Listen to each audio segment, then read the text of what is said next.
பச்சோந்தி இருக்குது பார்த்தீங்களா?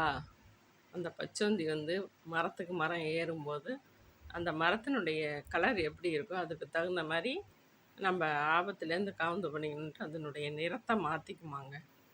பச்சை, சிலேட்டு கலரு, மெரூன் கலரு அது எது அந்த மரம் எந்த கலரில் இருக்கோ, அதே கலரில் அது உடம்ப மாத்திக்குமாம். மாத்திக்கக்கூடிய தன்மை அந்த பச்சோந்திக்கு மட்டும்தான் இருக்குமா.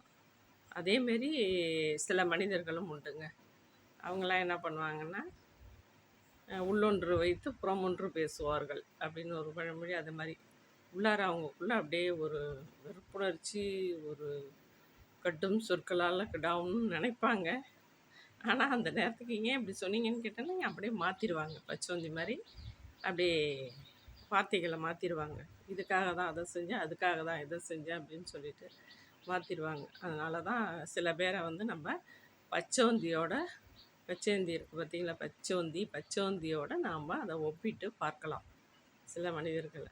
அதேமாரி உள்ளவங்கள்ட்டலாம் நம்ம ஜாக்கிரதையாக இருக்கணுங்க. இல்லைன்னா நம்மளையும் குற்றவாளி கூண்டில் ஏற்றி நிறுத்திடுவாங்கங்க.